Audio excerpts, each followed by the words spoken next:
Lietuvoje sparčiai vystantis pieno ir mėsos pramoniai susiduriama su pagrindinė problema – slaptuoju tešmens uždegimu, mastitu, kuriuo serga daugiau kaip 50% karvių. Nuostoliai didžiuliai. Sergančios karvės duoda mažiau pieno. Jis yra prastos kokybės ir menkesnės maistinės vertės. Ekologiškiams maisto produktams pagaminti reikalinga kokybiška žaliava, sveikas pienas, sveika mėsa. Norint užauginti sveiką gyvulį, reikalingi gydymo metodai, nenaudojant chemoterapinių medžiagų, kurios per maisto produktus gali patekti į žmogaus organizmą. Vienas iš tokių būdų – alternatyvios terapijos taikymas. Tai ekologiškų gydymo principų paremta lazerio spindulio terapija. Spindulio gerąja prasme, kuris nekenksmingas gyvuliui, nežaloja biologinės struktūros, o gali paveikti tik tai teigiamai. Naujos lazerinės technologijos skirtos gyvulių gydymui ir profilaktikai Lietuvoje pradėtos naudoti nuo 2005 metų. Ieškoma netradicinių būdų, tai yra vis dėlto homeopatiniai preparatai, tai galų gale tešmens stimuliavimas, kad ir, sakykime, elektros srove, šilumos terapija. Ir štai keli metai, ypatingai šiuo metu, ypatingai suintensyvėjo paieškos, kaip lazerio šviesa veikia į gyvą audinį. Ir, sakykime, chirurginėje praktikoje, tai vadinami šaltieji lazeriai, jau ir žmonių terapijoje naudojami, žmonių kosmetologijoje naudojami. Ir štai mes prieš keletą metų pabandėme taikyti ir gydant mastitą. Kad lazerio spindulys turi teigiamą įtaką gydant lėtines karvių pieno liaukų ligas, yra veiksmingas, Lietuvos mokslininkai įrodė atlikę seriją eksperimentų. Bandymo rezultatą gavome sekantį. Paėmėme iš pieno sergančių karvių užkratą, pasėjome į specialias terapijas ir dalį to pačio užkrato apšvitiname, o dalį palikome taip, kaip yra. Ir po paros laiko stebėjome, kad apšvitintos kultūros praktiškai neaugo. Ta kultūra, kuri labai dažnai sutinkama sergant pieno liaukos uždegimu, tai yra vadinami koaguliazei negatyvūs stafilokokai, jų veikimas buvo sustabdytas. Mes išbandėme, pradedant in vitro, tai yra mėgintuvėlyje su mikroorganizmų kultūromis bandėme daryti eksperimentus, ir in vivo su gyvom karvėm. Atlikta per 100 eksperimentų ir ne vienas neparodė rezultatas, kad jis yra blogas, kad lazeris blogina situaciją. Lazeris tik tai gerina.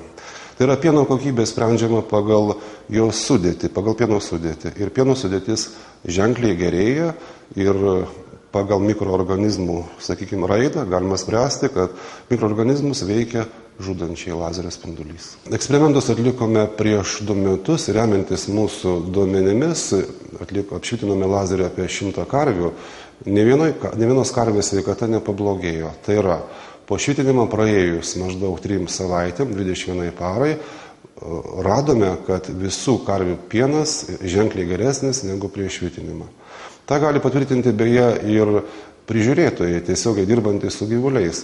Ir visų nuostabai, kad po švitinimo sveikata vis dėlto tik tai gerėjo.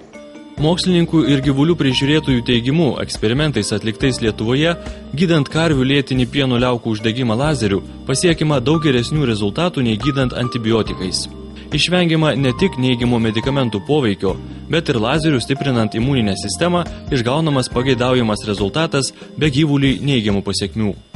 За 14 лет работы нашей организации мы создали 15 модификаций аппарата. Были определены все оптимальные параметры, такие как частота, длина волны в нанометрах, мощность в импульсе лазера, что позволило создать оборудование уникальное по своим лечебным качествам. Uždaroji akcinė bendrovė Babilonas LT, oficialus Rusijos įmonės OOO-STP atstovas Europos Sąjungoje, pirmieji pasiūlė taikyti Lietuvos ūkiuose ir visoje Europoje naujausias gydymo ir terapijos technologijas. Žemo intensyvumo infraraudonųjų spindulių, kintamo impulsinio dažnio efektyvius ir patogius naudoti lazerius. Padedant Lietuvos veterinarijos tarnybai, Rusijoje išrastus lazerinius prietaisus 2007 metais sertifikavo ir Lietuvoje bei Europos Sąjungos valstybėse platina uždaroji akcinė bendrovė Babilonas LT.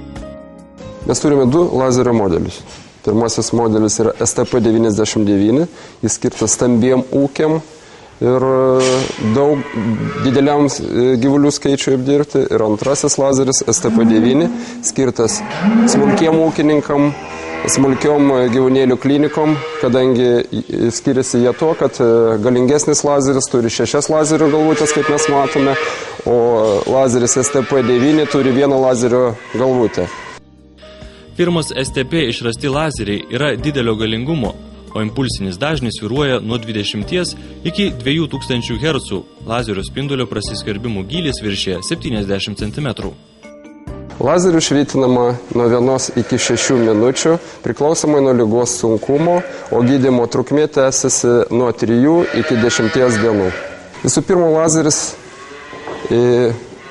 skaitomas kaip terapinė priemonė, kaip profilaktinė terapinė priemonė, bet daugelio eksperimentų keliu nustatyta, kad galima lazeriu gydyti daug ligų, todėl skaitomas kaip ir gydomoji priemonė. Firmos OOO STP sukurtais lazeriais STP9 ir STP99 gydoma daugiau kaip 100 įvairių galvijų, kiaulių, žirgų, paukščių, smulkių žvėrelių ligų. Naudojamas gydant chirurginės kvėpavimo takų, širdies ir kraujagyslių sistemų ligas, virškinamojo trakto, ginekologinius susirgimus bei reprodukcijos sutrikimus, taip pat gydomi mastitai, orchitai, postitai. Daugkartiniais tyrimais nustatyta, jog lazeris ne tik profilaktinė, bet ir savistovė gydymo priemonė leidžianti gyvulius gydyti, nenaudojant cheminių preparatų arba taikyti kombinuotą gydymą ženkliai mažinant jų suvartojimą. Lazerio terapija veikia nuskausminamai, daro teigiamą įtaką pieno kokybės rodikliams, riebalų ir baltymų koncentracijos didėjimui. Pagerinama energijos apykaita, sustiprinamas ląstelių mikrocirkuliacijos procesas ir tokiu būdu padidinamas priešuždegiminis efektas, aktyvinami įvairių audinių regeneracijos procesai, stimuliuojama kraujotaka. Gyvulių švitinimas yra nekenksmingas profilaktinis gydymas, stiprinant gyvulių imunitetą. Profilaktinis gydymas tai yra neatsiejama dalis, norint turėti sveikus gyvulius, todėl mes dažniausiai nediagnozavę netgi ir pačios ligos stengiamės paveikti gyvulių lazerio šviesą tam, kad sustiprinti gyvulių imunitetą. Sustiprėjus gyvulių imunitetui mes sumažiname gyvulių susirgimo riziką. Gyvulys be abejo yra sveikesnis, sustiprė imunitetų ir tikimybė ligos arba ligos sustiprėjimo yra žymiai mažesnė. Todėl skaitome, kad ir veršelius, ir karves visų pirma mes turėtume švytinti dar esantiems sveikiem, o nediagnozavus kažkokią ligą. Patariama dar prieš veršiavimąsi apšvitinti gyvulį 2-3 kartus per savaitę. Tuomet veršiavimosi procesas bus žymiai lengvesnis ir veršelis bus sveikesnis. Lazerių švitinant gyvulius pastebimi ir kiti teigiami pokyčiai. Stimuliuojama reprodukcijos organų bei pieno liaukų veikla, dėl ko pagerėja reprodukcijos savybės, padidėja karvių produktyvumas. Taip pat ūkininkai pastebėjo, kad naudojant lazerinį aparatą pieno ūkiuose pagerėjo ir reprodukciniai duomenys ūkiuose. Karvės pradėjo ryškiau rujoti. Lietuvos mokslininkai, padedant valstybiniai maisto ir veterinarijos tarnybai, betarpiškai bendradarbiaujant su Lietuvos veterinarijos akademija ir Lietuvos žemės ūkio konsultavimo tarnyba, su naujomis technologijomis, atliekant praktinius eksperimentus, supažindino daugiau kaip 120 stambių ir smulkių šalies ūkių, veterinarijos smulkių žvėrelių klinikų, paukštynų. Šiandieną jau 40 ūkių juos yra įsigiję ir naudojasi lazerinėmis technologijomis. Lazeriniai gyvulių gydymo aparatai teigiamai įvertinti tarptautinėje parodoje. 2008 m. balandžio mėnesį mūsų įmonė UAB Babilonas LT dalyvavo Šveicarijoje parodoje Inovacijos išradimai ir produktai, kuriame pristatėme naujausius savo išradimus lazerius STP9 ir STP99, kurioje buvome apdovanoti aukščiausių įvertinimų aukso medaliu. Parodoje buvo pristatyta daugiau kaip 1700 naujovių ir išradimų. Žemo intensyvumo infraraudonųjų spindulių kintamo impulsinio dažnio lazeriai įvertinti kaip perspektyviausios technologijos, galinčios spręsti šių dienų problemas gyvulininkystėje, leidžiančios kurti ekologišką, švarų nuo antibiotikų sveiką produktą.